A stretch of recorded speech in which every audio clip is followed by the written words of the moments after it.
Desde los años 50 del siglo XX a las aplicaciones humanas que emulan nuestro comportamiento fundamentalmente a través de sistemas computacionales se les ha llamado inteligencia artificial. Los científicos, ingenieros, médicos, economistas y otros especialistas reconocen en esta disciplina un alto potencial para resolver problemas propios de cada dominio. A partir de la robótica, cada vez nos acercamos más a los autómatas conscientes y a los sistemas inteligentes con vida propia que sobresalían en la literatura de ficción.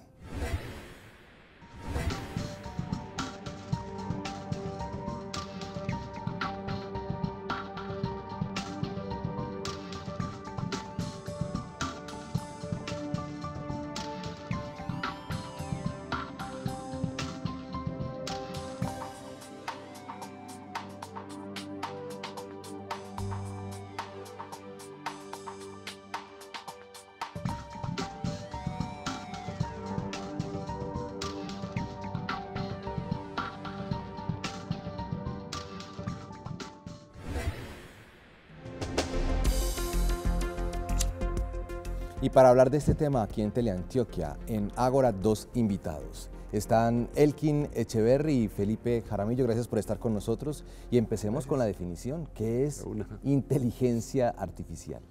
Excelente, muchas gracias por invitarnos a este tema. De hecho, a mí me encanta, entonces fabulosa la conversación.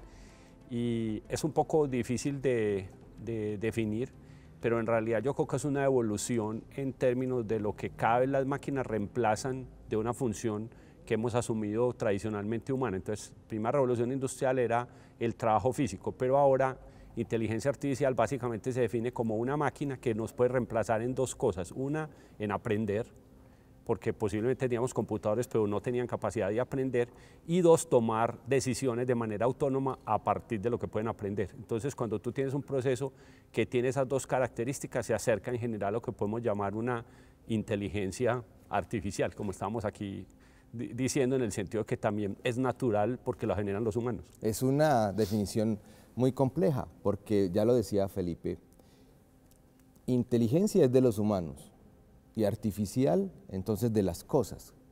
¿Cómo define usted inteligencia artificial? No, yo estoy muy de acuerdo con lo que dice Elkin. O sea, la inteligencia artificial básicamente es cómo yo traslado ya la responsabilidad del hombre a la máquina. Hay posturas y hay diferentes posturas. Hay una postura que es muy clara y dice, no se preocupen, que es que las máquinas las hacen los hombres, y si las hacen los hombres, pues estos podrán llegar a controlarlas y podrán llegar a ponerle límites. Y hay otras posturas donde uno dice, venga, la máquina está aprendiendo tan rápido que fácilmente se nos puede salir de las manos. Entonces, yo creo que hay una discusión básica sobre lo que es esa inteligencia artificial, ¿cierto? Sobre lo que es ese paso inclusive de la ciencia ficción a la ciencia realidad. Entonces, muchas de las cosas que antes veíamos en televisión, en el cine, y nos maravillaban, ahora empiezan a tenernos un poco, al menos algunos, muy inquietos frente a la posibilidad de que ante ese machine learning, ante ese aprendizaje, ante esa gran big data que están teniendo las máquinas, pues básicamente en algún momento podamos hacer esa transición del hombre al hombre máquina y después a la máquina inteligente solamente. ¿Y desde cuándo se puede empezar a hablar de este concepto? ¿Cuándo comenzó la inteligencia artificial? Pues también es un poco borroso en el sentido de que, por ejemplo, tuvimos ciertos autómatas hace muchas décadas, pero en general digamos que es un proceso que es casi que subsiguiente a la definición del computador. O sea, en la medida que pudimos empezar a generar máquinas después de la Segunda Guerra Mundial y vino toda la era de los computadores, que luego en el 70 llegó el computador personal a las casas y todo lo que ya hoy significa hasta el celular. Inmediatamente se empezó a vislumbrar la posibilidad de que esa máquina fuera más allá de ese computador básico. De hecho, el pionero, digamos, del computador de alguna manera, que es Alan Turing, en sus estudios teóricos inicialmente ya había contemplado la visión de que posiblemente esa máquina iba a tener la capacidad también de tener inteligencia, sea como sea que se defina, él lo alcanzaba a vislumbrar. Es más, uno de los primeros test que todavía se utiliza para saber si una máquina tiene inteligencia artificial, el famoso test de Turing, y él lo pensó, digamos, era un ejercicio mental y ni siquiera práctico, pues todavía subsiste. Entonces, casi que desde ese momento ya había algunas inquietudes. En los 60 a partir ya de los primeros computadores, hay investigadores, casi desde la década de los 50, que empiezan a crear máquinas que buscan que sean más inteligentes. Y casi todo lo que vemos hoy de redes neurales, para lo que nos mencionaba Felipe, Machine Learning, todo lo demás, los primeros conceptos están casi desde los 50 y los 60, solo que no fueron muy exitosos porque la capacidad de cómputo en bruto que teníamos todavía era muy primitiva, entonces no se pudo ver la capacidad. Y cuando ahora con la ley de Moore avanzamos exponencialmente en esos procesadores, a partir, digamos, del 2010 y 2015, se empezaron a dar ya logros espectaculares, pero aplicando casi que la misma teoría que desde los 50, los 60, los 70 se empezó a crear y se fue refinando después. ¿La inteligencia artificial es determinante para la cuarta revolución industrial? Como todo lo que estamos hablando acá son etiquetas, pero son etiquetas útiles para manejar los conceptos, pero sí, la cuarta revolución industrial se acepta más o menos que empezó en 2007 y tiene dos elementos centrales, data, analítica e inteligencia artificial, y los dos tienen un matrimonio fuerte porque sin mucha data yo no puedo entrenar los modelos de inteligencia artificial para que tengan la capacidad, para que aprendan, porque es parte de su definición, que suena a veces para las personas raro, pero es más o menos como en la inteligencia natural. Un niño necesita recibir mucha información para ir creciendo, ir puliendo su mente y aprendiendo a vivir y hacer las cosas, necesita data. Entonces, cuando yo hago una inteligencia artificial, necesito una red neural o elementos similares y les tengo que dar data para irlos entrenando hasta que ellos aprendan. Entonces, data, mucha data me sirve a entrenar. Y con los modelos de inteligencia artificial a la vez puedo manejar la cantidad de data que hoy tenemos, que es el famoso Big Data, que se genera a partir de que desde los 70 tenemos computadores que empezaron a almacenar datos, entonces la cantidad de datos que tenemos fue los que nos permitió, digamos, a partir de 2007 entrar en esa cuarta revolución. Entonces, sí, son dos elementos que marcan la posibilidad de tener cuarta revolución, inteligencia artificial y data. Normalmente se le adiciona otras dos cosas, inteligencia artificial y blockchain, de nuevo Internet de las cosas, porque esa es la posibilidad de generar más data desde cualquier dispositivo para tenerla. Entonces, el concepto de data e inteligencia artificial es central a definir una cuarta revolución industrial desde 2007. Un televidente en este momento a través de Teleantioquia estará preguntándose, ¿inteligencia artificial? Muy bien, allá están hablando de unos conceptos teóricos, de lo que ha pasado desde 1950, bien, pero en la práctica, Felipe, uno ¿cómo puede evidenciar la inteligencia artificial en este momento? O sea, cuando uno escucha lo que dice Elkin, a mí pues, me horrorizan muchas de esas cosas. Inclusive yo me pregunto muchas veces, ¿y para qué? O sea, ¿y para qué el hombre está haciendo esto más allá de un tema de egos personales? O sea, los Juegos Olímpicos tienen una inscripción que dice Citius Altius Fortius, o sea, es ir más lejos, ir más alto, ser más fuerte, ¿cierto? Esas son como las ilusiones del hombre. Yo muchas veces me pregunto el para qué el hombre quiere ir más lejos, ir más alto y ser más fuerte. Inclusive si no han logrado solucionar cosas básicas de la humanidad. Para mí la humanidad es fallida en muchas cosas porque no ha logrado tener muchas otras, pero ya Musk quiere poner arriba una torre de Wi-Fi en Marte, pues, y lo está planteando y con toda seguridad lo va a hacer. La inteligencia artificial es una cosa que Elkin hablaba de la ley de Moore, pero inclusive ahora estamos un poco más allá, o sea, Kurzweil ya habla de la singularidad, y la singularidad son movimientos mucho más acelerados que ni siquiera nos estamos dando cuenta que está pasando, ¿cierto? O sea, en este móvil, en este momento hay inteligencia artificial, o sea, sí. En este móvil, esto es una caja negra, esto se vuelve un elemento nuevamente mitológico, o sea, cuando en la antigüedad llovía, tuvieron que inventar dioses para, los dioses nos están castigando, los dioses no, pero después con la ciencia dijimos, no, venga, ahí hay un proceso simplemente de evaporación, condensación y cae por una ionización, entonces ya entendimos, ya no había que... Pero acá volvemos a un elemento totalmente mitológico, o sea, nosotros no sabemos qué está pasando acá adentro, o sea, esto es una caja negra, o sea, nosotros le damos un input, él nos da un output, pero yo no sé quién en este momento está accediendo a mi información. En este momento perfectamente Amazon puede estar cruzando información mía y mandándome un mensaje diciéndome, a usted le gusta el tenis, a usted le gusta Roger Federer, usted nació en agosto, entonces me manda una camiseta que dice los héroes nacen en agosto, me pone una imagen de Roger Federer y ya simplemente a través de un cruce de datos no hechos por nadie, o sea, simplemente él fue programado para que hiciera sus cruces de datos, pues me manda la información. Eso es básicamente... Una máquina hizo eso. Eso ya simplemente un algoritmo hizo eso. Una máquina aprendió de los patrones de comportamiento con la data que él ha ido generando y sabe que esa combinación a él le llamaría la atención. Hay cosas que empiezan hay cosas que empiezan a ser un poco complejas. Entonces, por ejemplo, el año pasado en Japón, un robot se lanzó para alcalde de una región de Japón, tuvo 4.000 votos, o sea, la idea era que se lanzaba porque él era incorruptible, entonces ya se tenía. Bless You Too es ya un pastor que está en un púlpito hablando con feligreses y confesando gente. Y en estos días veíamos una imagen del emir entrando a una convención en Arabia Saudita con un robot atrás que era su guardaespaldas. Entonces la pregunta mía inmediatamente, pues la gente se maravilló, eso lo mostraron fue en la sección de farándula de los noticieros, ni siquiera lo mostraron pues como una cosa de tecnología o de importancia para la humanidad, sino que era en la farándula, mostraban eso. Y yo decía, ¿qué puede hacer ese robot? O sea, ese robot, si yo voy a atacar al emir, me podría simplemente detener, me podría atacar, me podría matar, o sea, ¿qué podría hacer ese robot que tengo ahí? Hace unos años, Felipe y Elkin, uno llegaba a un centro comercial y en la puerta había un señor con un talonario y le ponía a uno la placa del carro, le entregaba el papelito y uno entraba a hacer sus vueltas, luego regresaba, le entregaba el papelito y de pronto le pagaba si había que hacerlo. Hoy eso ya no pasa. Usted llega a un centro comercial y hay una máquina que incluso lo saluda a uno, le dice, ¿cómo está? Bienvenido, tome la tarjeta. Y entonces se pondría uno a pensar, eso es inteligencia artificial, primero. Y segundo, o eso es automatización. Sí. Y segundo, perdimos ese trabajo, perdimos a ese lugar, ese momento de un ser humano trabajar y ganarse el sustento haciendo ese trabajo claramente de recibir a una persona cuando llega al centro comercial. Bueno, eso yo creo que da para muchas discusiones. Cuando algo se gana, cuando algo se pierde, algo se gana. Y creo que pues hemos perdido ciertos trabajos, pero hemos aumentado muchos trabajos en términos, por ejemplo, de tecnología. O sea, antes no teníamos una persona que hiciera esa máquina, ya hay una persona que hace esa máquina. Antes no teníamos una persona que alimentara esa máquina, hoy tenemos una persona que alimenta esa máquina. Yo creo que los trabajos se van transformando.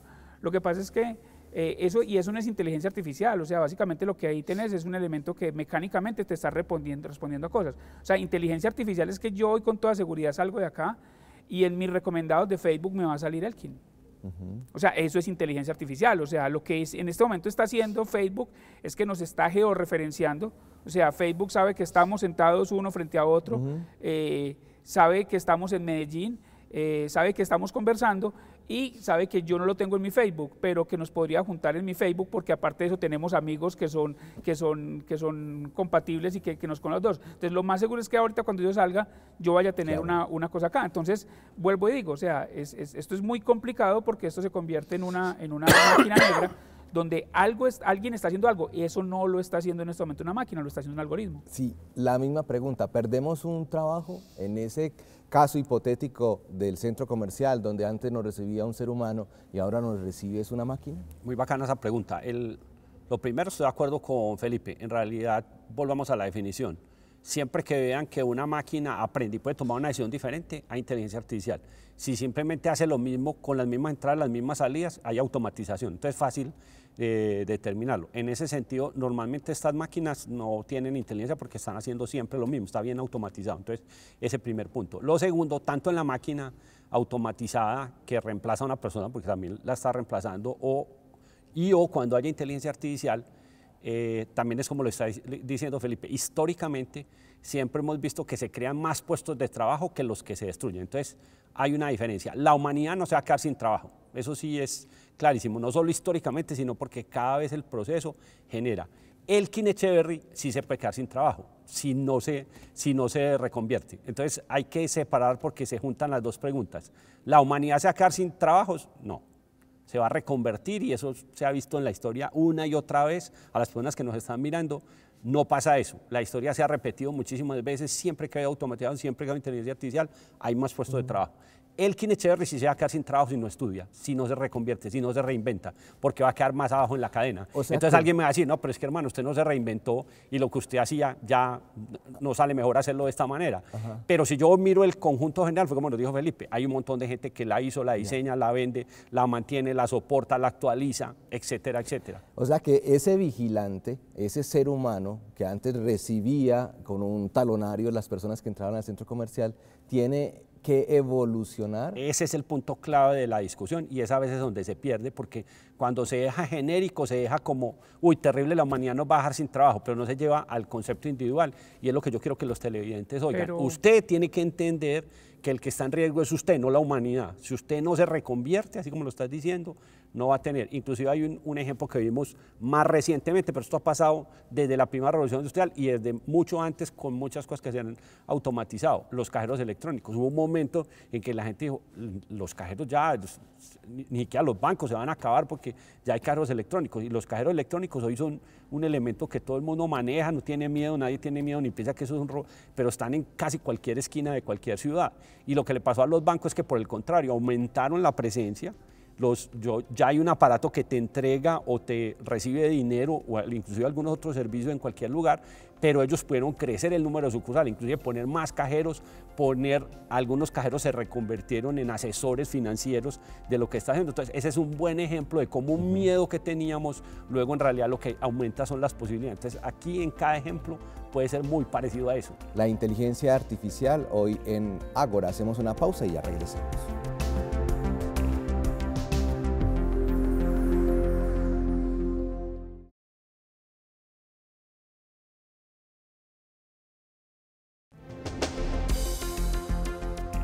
Hablamos de la inteligencia artificial hoy en Ágora a través de Teleantioquia y le pregunto a Elkin por los beneficios de la inteligencia artificial. Tangiblemente, cómo la humanidad en este momento está siendo servida por la inteligencia artificial. Normalmente cuando se tienen nuevas tecnologías y tan poderosas como este aspecto, y basándonos en la definición que hablamos ahora de que en realidad es un proceso que tiene la capacidad de aprender y de tomar decisiones, pues las posibilidades son infinitas, porque le puedes entregar a un proceso muchos elementos que anteriormente requerían no solo personas, sino grupos de personas que lo puedan hacer y hoy posiblemente un solo proceso las puede hacer. Entonces los beneficios en general están atados a cómo puedo yo crecer lo que yo hago, la productividad, pero también no solo eso, cómo puedo liberar a las personas para que su vida sea más humana, cualquier cosa que eso signifique, pero en la decisión que tengan las personas de liberarse de tareas repetitivas, aburridoras, que no generan, es el elemento donde más hoy la inteligencia artificial puede estar generando beneficio. Entonces, uno, en el crecimiento de la economía y la capacidad de producir más con menos participación humana, entonces libera al humano, lo puede liberar de muchas tareas peligrosas inclusive o que pueden afectar la salud a largo plazo, pero en general es la construcción, la posibilidad de el conocimiento que se tiene, entregarlo de una manera que se democratice y se le puede llevar a más gente. ¿De qué estoy hablando? De que antes posiblemente para cierto tipo de enfermedad requería cierto tipo de especialista muy especial que solo algunas personas podían acceder. Hoy posiblemente con un proceso de inteligencia artificial los mejores médicos van a condensar esa información y eso va a estar disponible para los 7.000 millones de personas. Entonces la capacidad de generar beneficios para las personas a partir del conocimiento es enorme, porque antes dependíamos de el médico no puede, la cita próxima es en 4 meses, o yo estoy en una región donde no puedo acceder al especialista o al conocimiento. Entonces en general el conocimiento a partir de la inteligencia artificial con una replicación que se va a dar de una manera autónoma, permite una democratización y que más gente tenga acceso a ese conocimiento. En la salud ya hay un nanorobot que está en tu cuerpo, lo ingieres y empieza a analizar y ayudarte y a darle información a ese médico para poder tomar decisiones más rápido, ¿cierto? La inteligencia artificial nos permitirá vivir más tiempo desde el punto de vista del cuerpo. Pero miren, en el ejemplo que estás poniendo, el nanorobot en sí mismo requiere el conocimiento, solo si ese conocimiento ya se le ha enseñado a esa inteligencia artificial, porque yo creo que la gente piense que siempre la comparación con un niño es el punto clave. El niño, ¿cuándo puede hacer ciertas cosas, o el joven? Cuando aprende y se le enseña en todos los elementos, no solo en la transformación del conocimiento, sino en la práctica. Con una inteligencia artificial hay que hacer lo mismo, trasladarle ese conocimiento, practicarlo hasta que lo haga bien. ¿Cuál es la diferencia? Que esa inteligencia artificial está en un sustrato que nos permite que lo tenga una persona, 1000, 1 millón, 7.000 millones de personas. Cuando tienes una persona, la persona dice, no, pues yo tengo que dormir, tengo que comer, yo no puedo estar en todos los lugares a la vez. Entonces es un punto súper importante, seguramente para Felipe será muy asustador porque significa esa ubicuidad, pero desde el punto que estamos mirando los beneficios es enormemente poderoso, porque una vez que le enseño, eso está disponible para mucha gente. Antes estaba limitado a quién tiene el nanorobot y quién puede interpretar. Acá ya sería, tómese usted la píldora con el nanorobot y entre, y esto, inteligencia, en cualquiera lo va a tener disponible. Usted es un conocedor de la inteligencia artificial y lo veo muy a favor, lo veo feliz, quisiera más preguntas sobre técnicas, sobre tecnología, pero yo a usted, Felipe, lo veo como muy en contra. O sea, la inteligencia artificial, siempre la pregunta es, ¿para qué? No, ahí yo tengo como dos contrapreguntas de lo que le hacías a Elkin, y dos cosas. O sea, siempre que tenemos una nueva revolución industrial, siempre tenemos como advertimos que lo estamos haciendo para rebajarle y para darle felicidad y tranquilidad a la gente. O sea, eso era una discusión inclusive marxista. O sea, Marx en su momento decía por allá, venga, las máquinas van a acabar con el hombre. Estamos hablando van a acabar con el trabajo del hombre. En este momento tenemos más trabajo que el que teníamos en esa época. Entonces yo no creo pues que porque tengamos máquinas inteligentes vamos a tener menos trabajo. De hecho, creo que en este momento que estamos viviendo de pandemia, trabajar en pantallas es inclusive tener más trabajo que el que teníamos antes, inclusive cuando trabajábamos presencial, y estamos ya compartiendo directamente con las máquinas. Entonces yo no creo que realmente las máquinas vayan a mermar el trabajo de la gente. O sea, esa es como la primera. Lo segundo, le preguntabas sobre un tema que los transhumanistas hablan, y es la inmortalidad, y es un tema ya complejo. Le preguntabas que si a través de un nanobot podía uno vivir más tiempo. Yo no creería, es lo mismo, digo lo mismo que dice Elkin, simplemente es un elemento que, vuelvo y digo, es el mismo ejemplo del carro que llega al parqueadero. O sea, simplemente es algo que está guiando un médico, ¿cierto? El problema es que los transhumanistas ya sí están trabajando en la inmortalidad. De hecho, algunos de ellos, de los transhumanistas fuertes, Elon Musk dice, yo voy a vivir más tiempo que cualquiera, y ellos lo tienen muy claro. O sea, ellos dicen, el hombre per se no nació para morir. El hombre solamente muere por dos cosas. El hombre muere porque sus órganos se envejecen y se dañan, o por una estupidez humana que simplemente te mata o te matas vos. Entonces ellos dicen, con la segunda no hay nada que hacer, o sea, pero con la primera sí. Entonces ellos dicen, venga, el hombre muere porque hay un desgaste de sus pulmones. Venga, una máquina 3D, construyamos unos pulmones con un material que no se desgaste, y así yo puedo alargar la vida. De hecho, lo hemos hecho. El marcapasos lo que hizo fue, yo conozco gente que a través del marcapasos pudo vivir 20 años más. Entonces, claro, nosotros vamos a empezar a tener ya expectativas de vida mucho más amplias. O sea, Elon Musk dice, por ahora podemos vivir hasta 120, 150 años, y empezamos a hacer transformaciones importantes en el cuerpo en cuanto al desgaste de los órganos. Inclusive ya existen los ojos con memoria, entonces vos ya te puedes sacar tus ojos y te puedes poner unos ojos que tienen memoria, y que yo recuerdo perfectamente esta conversación, cómo estábamos vestidos y hacer absolutamente todo. Eso ya es posible. Entonces yo ahí quisiera como lanzar una pregunta, y siempre pregunto el para qué eso, porque la pregunta mía, siempre he dicho, la disyuntiva de la humanidad en este momento está en un punto donde yo tengo solamente dos preguntas para hacerme. Una, ¿qué es capaz de hacer el hombre? Y esa me parece que responde al ego del hombre, y creo que el hombre es capaz de hacer cualquier cosa. La otra es qué debería hacer el hombre, ¿cierto? Para realmente persistir como humanidad. Hay algunos que dicen, venga, esto es una evolución normal, o sea, el Homo sapiens simplemente va a evolucionar al Homo machine, y es una evolución que está teniendo el hombre, y ¿por qué no dejarla? Y mi pregunta es, ¿y por qué dejarla, cierto? Al leerlo, Felipe, entonces usted diría, ¿hay que ponerle freno a la inteligencia artificial? No, yo lo que digo es que yo nunca he hecho de una diatriba contra la técnica ni contra la tecnología. Ortega y Gasset era muy claro, él decía, el hombre sin técnica no es nada, la técnica sin el hombre no es nada, eso es claro. Y Heidegger también, para traer algunos conceptos, decía claramente, la técnica debe responder solamente para lo que el hombre a ella se le ha dado, ¿cierto? O sea, la máquina solamente debería responder por lo que yo le estoy pidiendo, no actuar ella. Entonces, yo no estoy en contra de la técnica, estoy en contra del ascenso de la técnica sin reflexión. Y le voy a poner un ejemplo muy claro, o sea, la energía atómica es quizá la forma en este momento más fácil de tener energía. Nosotros no tendríamos que estar construyendo grandes hidroeléctricas si siguiéramos con la energía atómica, pero es que el hombre fue capaz de decir en algún momento, venga, eso es muy peligroso, o sea, hemos tenido grandes desastres con la energía atómica, entonces el hombre ha sido capaz de reflexionar y decir, venga, aunque esa es la forma más fácil de tener energía, detengamos un poco el asunto porque eso se nos puede salir de las manos. Una energía atómica en manos de un líder complejo y poderoso simplemente puede acabar con el mundo, ¿cierto? Entonces, sí, creo que lo que tendríamos que hacer en este momento, yo creo que es parar un poco y simplemente hacer reflexiones, inclusive reflexiones si queremos evolucionar, o sea, es que cuando Leonardo da Vinci pinta el hombre de Vitruvio, que era la máquina perfecta, los transhumanistas dicen, nada, el ser humano es un despojo, el ser humano es un ser totalmente falible, imperfecto, que podemos hacer lo que sea para poder hacerlo mucho mejor. Y mi pregunta es, ¿para qué? La inteligencia artificial, si no tiene control, ¿puede ser un peligro para el ser humano? Yo creo que el mismo tema que venimos hablando tiene más o menos la misma línea. Lo primero, siempre que tú tienes una herramienta y cada vez es más poderosa, la capacidad de hacer bien también es igual a la de hacer mal. Y vuelve a que es una decisión de cómo la utilicemos, no la herramienta en sí misma.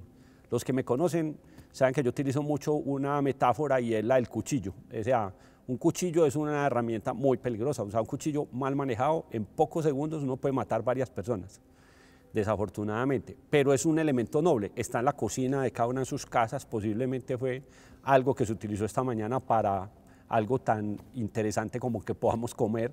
Entonces yo creo que el problema no es el cuchillo, echarle la culpa al cuchillo, no, es cómo usamos. Entonces volvemos a lo mismo, la inteligencia artificial simplemente es una cadena de eso, una tecnología con un montón de posibilidades nuevas, poderosas y otras malas. No hay forma de salirse de eso. Entonces, sin duda coincidimos con Felipe que lo importante es como humanos, cómo le demos a ese uso. Pero lo que nos ha enseñado la historia en realidad es, y también chévere lo que estaba mencionando Felipe de la energía atómica, es confiar en la humanidad. La humanidad ha sido capaz de absorber, entender eso, nos equivocamos en unas cosas, pero el movimiento positivo. Tenemos que confiar en los humanos porque estamos acá y de alguna manera hemos atravesado y hay que confiar que tenemos la habilidad también de dar esos pasos hacia adelante para poderla utilizar bien. Sí, pero ese humano crea esa máquina, la vuelve inteligente, le empieza a dar tanta información, le permite que tome decisiones, no llegará a un punto, así como lo vemos en la ficción, en las películas, en los libros, que tiene esa máquina tanta autonomía que va a ser capaz de controlar muchos elementos y muchos procesos en la vida y controlar casi también la vida de un ser humano? Sí, a ver, yo quiero volver por lo que mencionaste ahora, César. Lo primero, no quiero quedar como la persona que está pensando solo inteligencia artificial, optimista, ingenuo. No, pienso que hay que manejar las dos cosas. Pero también soy muy de la línea de pensar de que no está en nuestro control. También lo mencionó ahora Felipe, y es, en cierta manera, un proceso de la evolución nuestra. Entonces yo le digo a la gente, es como si el chimpancé se hubiera sentado con otro y decir, hermano, no sigamos evolucionando porque pues, nos vamos a volver humanos y nos van a meter en un zoológico. Es una caricatura, sin duda que no es así, pero creo que te pone a pensar un poco de si estaba en manos de ellos hacer eso. Entonces es como si nosotros dijéramos, no evolucionemos que nos vamos a volver máquinas y paremos. No creo que esté en nuestras manos porque en realidad no se trata de si podemos hoy definir si eso es bueno o malo. Suena un poco triste, pero es como cuando las personas dicen, ¿y por qué? Felipe pregunta mucho, ¿por qué? ¿Para qué? Entonces le digo, no, finalmente haces el humano es porque lo puedo hacer. ¿Por qué no va a parar? Porque lo puedo hacer y quiero investigar, quiero explorar cómo llego hasta... Pero es que mira el reto, no, bueno, avancemos y cuando tengamos ese reto nos sentaremos a mirarlo. Entonces yo creo que hoy tratar de tomar una decisión a partir de algo que primero, lo que ves en las películas, en términos reales hoy está lejos. Ahora hay gente que dice, pues que si no tomamos el control ahora, no sé qué, pues digo, pues si toma el control posiblemente también se esté equivocando, esté sobredimensionando cosas que tampoco tenga cómo hacerlo. Entonces, lo único que podemos hacer es avanzar, tratar de maximizar lo bueno, de minimizar lo malo y estar permanentemente reflexionando. Por eso, me encanta que toquemos este tema, porque en la medida que lo conversemos, posiblemente la reflexión entre todos lo tenga, pero la reflexión no nos debería llevar ni a detener ni a actuar bajo el miedo, sino a actuar más bien bajo la construcción. Construyamos y aprendamos. Sin duda hay posición extrema, dice, no lo construya porque va a llegar un momento en que usted ya va a perder la posibilidad. Hay gente en los clientes que dice, no, pues yo no tengo miedo, cuando ese aparato se ponga malo, se ponga ya difícil, yo voy y lo desconecto. Pero los que ya han estudiado el tema le dicen, no, pues que cuando llegue ese momento, no, posiblemente usted no tenga acceso al toma. Entonces, pero siendo realidad las dos cosas, sigue siendo válido lo que les acabo de decir. Tenemos que atravesar eso, porque si no estaríamos de nuevo como el par de chimpancés diciendo no evolucionemos, que esto va a poner muy complicado.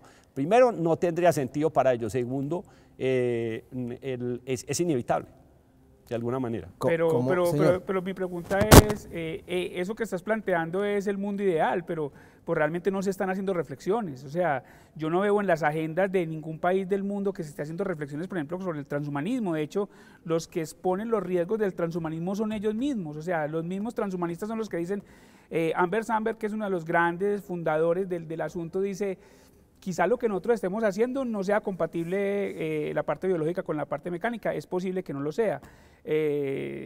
Kurzweil dice, vengan, aquí puede haber problemas, todos ellos dicen, son ellos los que inclusive nos están poniendo y el ser humano sigue como avanzando.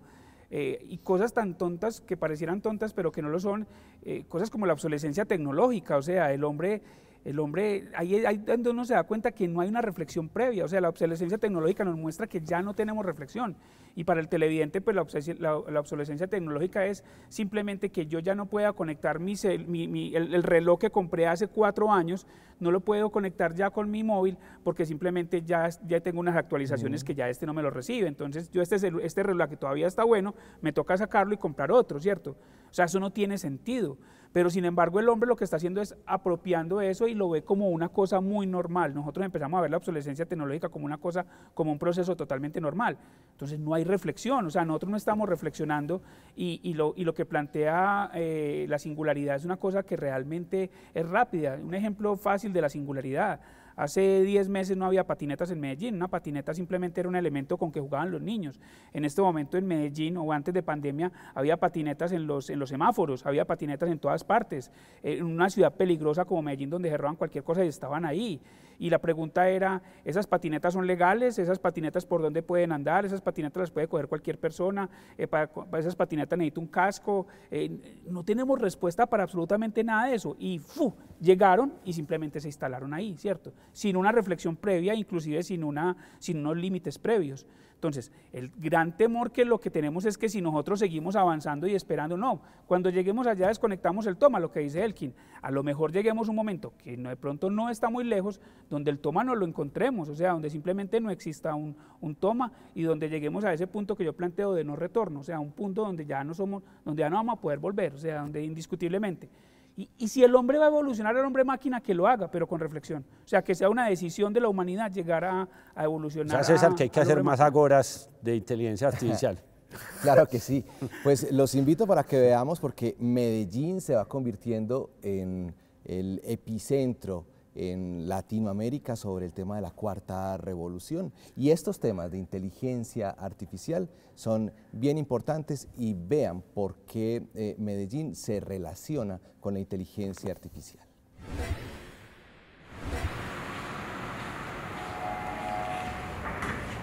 Para nosotros, la cuarta revolución industrial sobre todo es un llamado a la acción. Es la posibilidad de convergir las tecnologías digitales con el componente biológico y enfocar en problemas sistémicos que el mundo tiene. Ser capaz de equilibrar el uso de los datos, la apropiación de la tecnología y esa gobernanza y política pública que permite impactar la vida de las personas. Aquí en el centro trabajamos inteligencia artificial, la capacidad de analizar los datos. ¿Qué podemos hacer con eso? Blockchain, cómo protegemos las transacciones y garantizamos trazabilidad de los procesos de contratación pública, por ejemplo.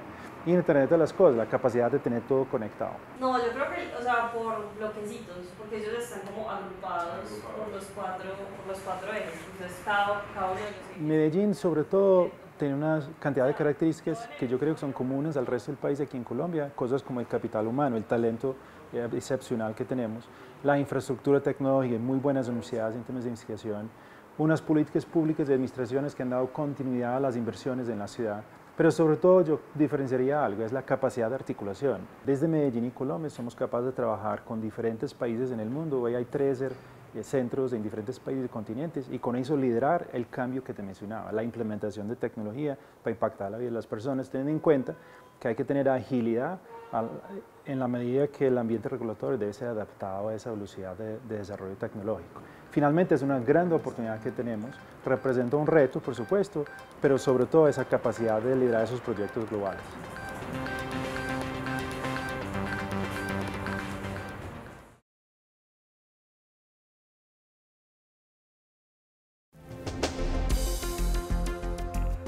Seguimos en Ágora, en Teleantioquia, hablando sobre la inteligencia artificial. Elkin, hablábamos de Medellín y de la importancia de todo su desarrollo en el tema de la cuarta revolución. ¿Usted está de acuerdo de que Medellín puede ser el epicentro de esa revolución en Latinoamérica?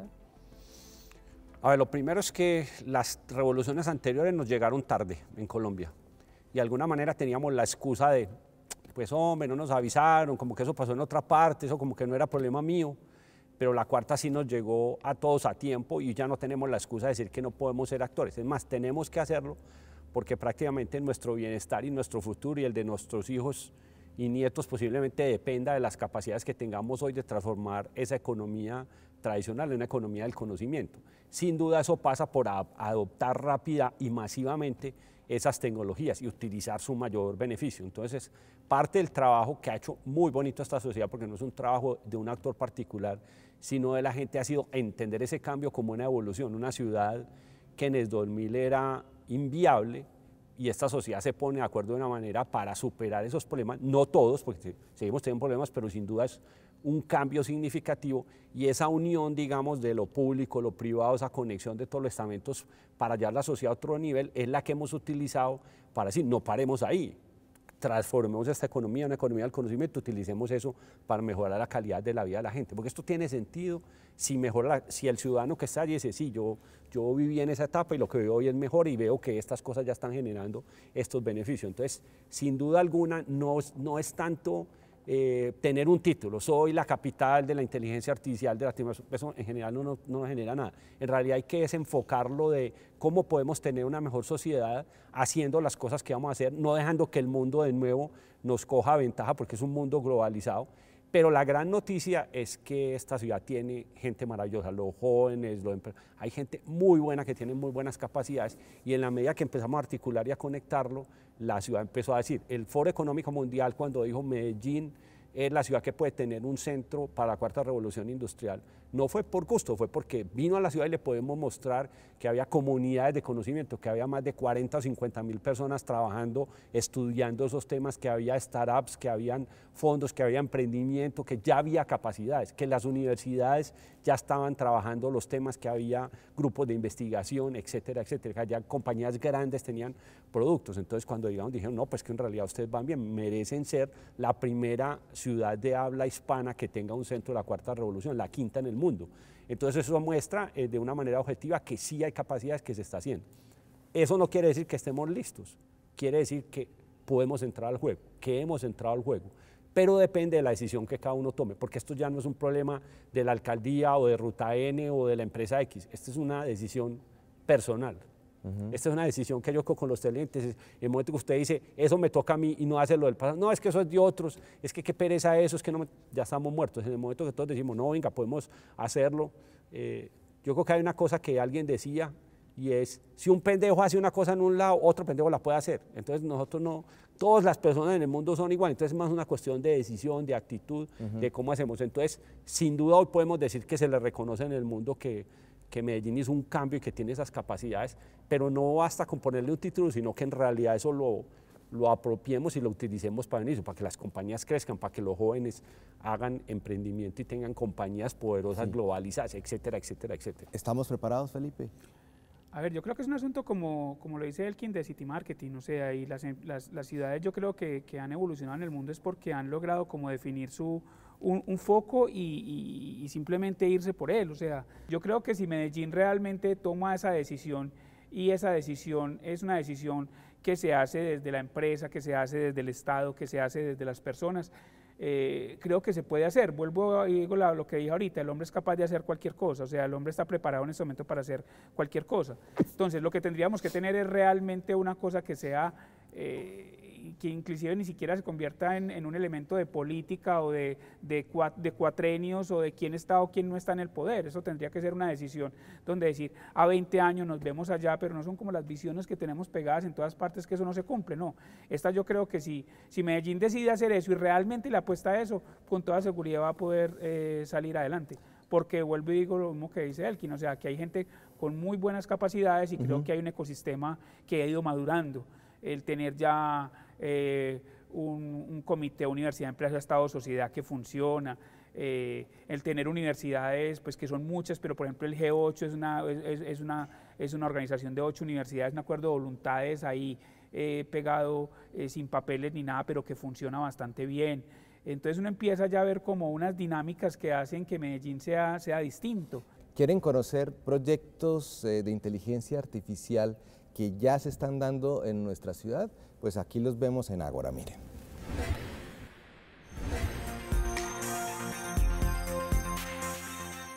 Causa de Efecto es una empresa que se dedica a democratizar conocimiento. Nosotros tenemos formaciones o ejecutamos formaciones de menos de 5 días para enseñar oficios.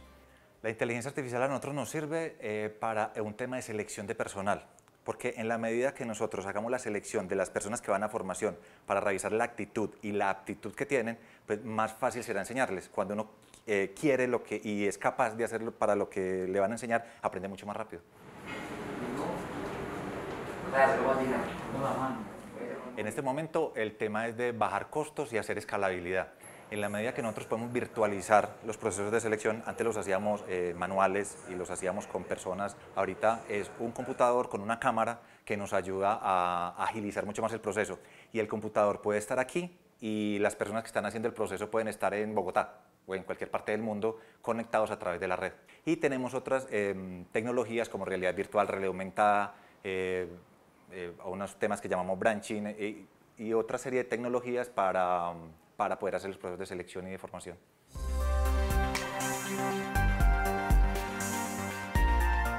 Las tecnologías que nosotros utilizamos son adaptadas de tecnologías extranjeras, pero no solamente de Estados Unidos o de Google, sino de todo el mundo. En todo el mundo hay gente trabajando y haciendo trabajo colaborativo. Nos metemos a los sitios de colaboración y bajamos lo que nos interesa a nosotros y también nosotros colaboramos con el mundo dándole también conocimiento de lo que nosotros desarrollamos aquí en Colombia. El factor diferenciador de nosotros entonces es el tema de que tenemos la data colombiana y el manejo de tecnología a muy bajo costo.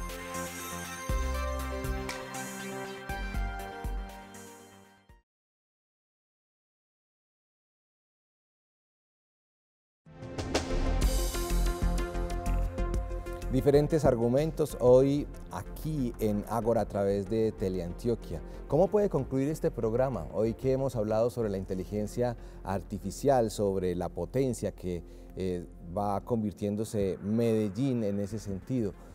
¿La inteligencia artificial para qué? Yo con un llamado a la acción. La primera revolución industrial fue en 1780-1800. Empezó en Inglaterra. Nosotros dijimos no podemos porque pues estamos aquí, el florero Llorente, estamos más ocupados, de que eso lo hagan por allá y nos llegó 100 años después. De hecho la revolución industrial empezó por Antioquia 100 años después. La segunda, obviamente 100 años después, nosotros tarde, arrancó ya el electromagnetismo, la electricidad, los motores, el carro de combustión interna, etcétera, etcétera. Es 100 años después, o sea, 1900. No, estamos muy ocupados, la guerra de los 1000 días, se está separando Panamá, no, hermano, que la hagan en otra parte porque nosotros aquí no tenemos nada que ver. Tercera revolución industrial, los 50, los 70, tampoco, mano, estamos en el Bogotazo, esto es el 9 de abril, estamos en estos problemas y capitalismo y no sé qué, y nos metimos un poco de rollos y volvimos, dejó el tiempo. Y hoy la cuarta revolución, como lo mencioné ahora, nos está llegando igual a todos, entonces yo quiero que no hagamos, eso no es de otro, es nuestro trabajo. Cada cual que me está yendo allá tiene que decir, venga, ¿yo qué puedo hacer ahí? ¿Cómo me puede cambiar a mí la vida, la mía, la de mi familia, la de mi sociedad? La puedo cambiar desde la acción actual. Entonces yo sí los invito porque en realidad la ciudad ha dado los pasos, tiene la infraestructura, tiene el conocimiento y hoy solo nos falta que la gente se la crea. Entonces es simple, créasela, porque si usted participa, posiblemente los retos que tuvimos acá, que cada televidente tendrá un punto del espectro donde está, al participar puede ser alguien que determine si esos peligros son reales o no, o si los beneficios son más grandes. Solo lo podemos saber si todos participamos y vamos y vemos eso que es, y decimos, no, sabes que a mí no me parece tan grave, antes lo que veo es un montón de posibilidades, pero eso no lo va a poder hacer por terceras personas, lo tiene que hacer usted allá y tomar la decisión. Entonces yo cierro con ese llamado a la acción. Si no lo hacemos, no vamos a saber, y posiblemente no lo hacemos, nos perdemos la oportunidad de lo que tenga. Y usted, Felipe, durante el programa nos ha invitado a hacer una reflexión sobre hasta dónde la inteligencia artificial. Sí, para mí la llamado es a la reflexión, a la acción después, pero primero la reflexión. Y en ese sentido yo quisiera que si Medellín se está desarrollando en el temas tecnológicos, quisiera que también uno de sus filones fuertes fuera el tema crítico frente a los avances de la tecnología. Entonces yo creo que ese sería inclusive un diferenciador que podríamos tener nosotros en Medellín como una ciudad que avanza con la tecnología, pero que también tiene un elemento crítico frente a ella. En ese sentido creo que hay mucho por hacer. Yo en este momento trabajo sobre un índice que es el índice de transhumanismo, y es básicamente cómo anualmente yo evalúo 3 variables solamente: memoria, autonomía y poder. Es decir, qué tanta memoria está teniendo la máquina, qué tanta autonomía está teniendo la máquina, y en últimas, qué tanto poder está teniendo la máquina sobre el hombre, ¿cierto? Y eso nos podría dar a nosotros un elemento de reflexión claro y que nos pondría inclusive en otro nivel como ciudad. A ver, mi reflexión final es que yo sí siento que somos una sociedad fallida. Yo siento que cuando Noah Harari por allá dice que el hombre ya solucionó sus 3 grandes problemas, que son las hambrunas, las pandemias y la violencia, yo no sé si él vive en una burbujita o en qué burbuja vive el hombre, porque ni hemos solucionado el problema del hambre, ni hemos solucionado el problema de las pandemias, lo estamos viviendo ahorita, ni hemos solucionado el problema de la violencia. Entonces, yo creo que el hombre en este momento está premiando la máquina, o sea, está reflexionando más acerca de lo que la máquina puede hacer, de qué podemos hacer con la máquina, de dónde podemos llegar con la máquina, que estar premiando a esas preguntas normales del hombre y de la humanidad. ¿Qué podemos hacer el hombre? ¿Cómo podemos hacer el hombre? ¿Cómo podemos hacer que el hombre sea más feliz, que tenga más vida, que tenga más tranquilidad, que tenga eso? En este momento nosotros nos encontramos en el mundo, los que tienen el poder de discusión están discutiendo sobre eso, y los que no tienen poder de discusión simplemente porque no les interesa, simplemente están dejando que los lleven como borregos hacia un nuevo estadio que con toda seguridad va a ser un estadio donde el hombre va a ser cada vez más cyborg, es decir, vamos a tener más incrustados elementos que tengan memoria, autonomía y poder. Elkin y Felipe, muchas gracias. Suficientes elementos para que usted en familia comience también a desarrollar ese criterio. Conversen sobre lo que piensa Felipe, sobre lo que piensa Elkin, sobre la inteligencia artificial, sobre cómo la está afectando a usted mismo en este momento que nos está viendo. Esto es Ágora en Teleantioquia. ¡Qué emoción!